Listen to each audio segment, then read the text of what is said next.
Number one হচ্ছে আমরা জীবনে আর মিথ্যা কথা কখনো বলবো না। রাজি আছি তো সবাই? কোনোদিন মিথ্যা কথা বলবো না।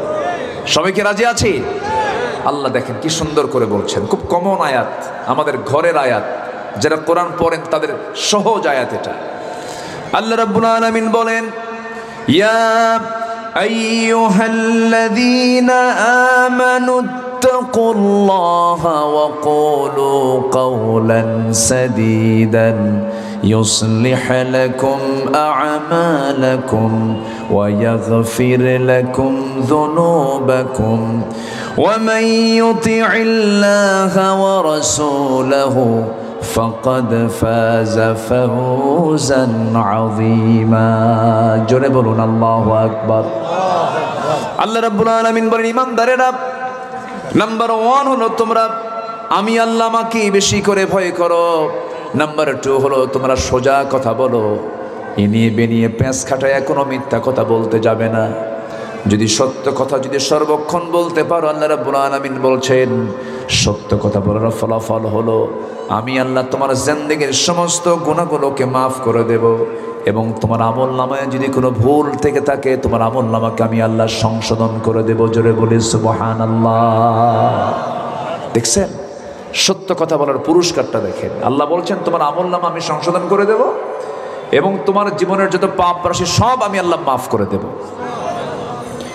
কিন্তু মিথ্যা যদি বলো মুনাফিক হয়ে যাবি, ওয়াদা যদি ভঙ্গ করো মুনাফিকের লক্ষণ চলে আসবে, যদি আমানতের খেয়ানত করে মুনাফিকের লক্ষণ চলে আসবে।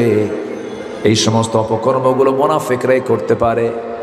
মুনাফিকরা মিথ্যা কথা বলে। আল্লাহ রাব্বুল আলামিন নিজেই তার ব্যাপারে বলছেন, ইন্নাল মুনাফিকিনা লাকাযিবুন। মুনাফিকরাই সবচেয়ে বড় মিথ্যাবাদী হয়। মুনাফিকের কোনো লক্ষণ নিজের ভিতরে নিয়ে আসা যাবে না। নাম্বার দুই হলো আমানত রক্ষায় দৃঢ়তা অর্জন করতে হবে, এটা মুমিন জীবনের সৌন্দর্য। আল্লাহ রাব্বুল আলামিন বলেন, ইন্নাল্লাহা ইয়া'মুরুকুম আন তু'আদ্দুল আমানাতি ইলা আহলিহা ওয়া ইযা হাকামতুম বাইনান নাসি আন তাহকুমু বিল আদল ইন্নাল্লাহা নি'ম্মা ইয়া'ইযুকুম বিহি ইন্নাল্লাহা কানা সামিআন বাসীরা। জোরে বলুন আল্লাহু আকবার। আমানত গুরুত্বপূর্ণ একটা বিষয়। লা ঈমানা লিমান লা আমানাতা লাহ। আমানতদারিতা যার নাই তার ঈমানই নাই। নাউযুবিল্লাহ বলেন। গুরুত্বপূর্ণ একটা বিষয়। রাষ্ট্রের ক্ষমতা যদি কেউ পায় এটা একটা আমানত, এটা একটা কি বলেন আমানত। সাহাবে কেরাম তাই মনে করেছেন। সাইয়েদনা আবু বকর যেদিন খেলাফতের দায়িত্ব পেলেন, তার এক প্রতিবেশী ছিলেন। সেই প্রতিবেশীর ঘরে তিনি প্রত্যেক রাতে গিয়ে তার সেবা করে আসতেন। বুড়ি মহিলা, স্বামী নাই, ছেলে মেয়ে কেউ নাই, বুড়ি মহিলা চোখে কম দেখে। প্রতিবেশীর ঘরে গিয়ে একজন খলিফাতুল মুসলিমিন তার ঘরে গিয়ে ওই বুড়ি মহিলার রান্না বান্না, কাপড় চোপড় ধুয়ে দেওয়া, সব কিছু খাবার দাবার জোগান করতেন তিনি। সাইয়েদনা ওমর ফারুক একদিন ওই মহিলার সেবা করার জন্য তিনি চলে গেছেন। দরজায় গিয়ে নক করছেন, বুড়িমা দরজা খোলা যায় নাকি, আমি আপনার সেবা করার জন্য আসছি। তিনি বলছেন না, লাগবে না, কারণ কিছুক্ষণ আগে একজন যুবক আমার ঘরে সেবা করে থুয়ে চলে গেছে।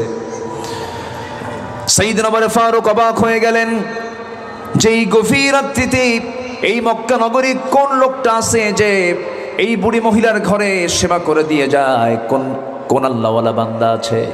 তিনি করলেন কি, ওই বুড়ি মহিলার ঘরের পাশে গিয়ে তিনি ওঁত পেতে থাকলেন। পরপর 3 রাত, 2 রাতে ধরতে পারলেন না। 3য় রাতে দেখতে পেলেন খালি পায়ে কে যেন চট করে ঘরের মধ্যে ঢুকে গেল। ধরতে পারলেন না, অপেক্ষায় থাকলেন। সেবা করা শেষ করে যখন ঘর থেকে বের হয়েছেন, চট করে ধরে ফেলেছেন ওমর ফারুক। তার বাম হাত, তার হাতটা চেপে ধরেই দেখেন অন্য কেউ নয়, তিনি হচ্ছেন প্রথম খলিফা আবু বকর সিদ্দিক রাদিয়াল্লাহু তাআলা আনহু। বললেন, ভাইরে, রাষ্ট্র চালাবেন দিনের বেলা, রাত্রেবেলা আমাদের এই দায়িত্বগুলো দিলে কি হয়? তিনি বলছেন, ও ওমর, তোমার আমলনামা আমার পিঠে আসবে না, আমার আমলনামা তোমার পিঠে যাবে না। আমার কাজ আমাকে করতে দাও। ওয়াতিদাল কুরবা হাক্কাহু ওয়াল মিসকিন। আমার প্রতিবেশীর হক আমাকে আদায় করতে হবে, নিকটাত্মীয়র হক আমাকে আদায় করতে হবে। এরপর সাইয়েদনা ওমর ফারুক কোনোদিন ওই মহিলার খেদমত করতে পারেন নাই। 2 বছর খেলাফতের দায়িত্ব পালন করার পর তিনি ইন্তেকাল করেন। সাইয়েদনা আবু বকর ছিলেন কয় বছর বলেন? 2 বছর। সাইয়েদনা আবু বকর সিদ্দিক রাদিয়াল্লাহু তাআলা আনহু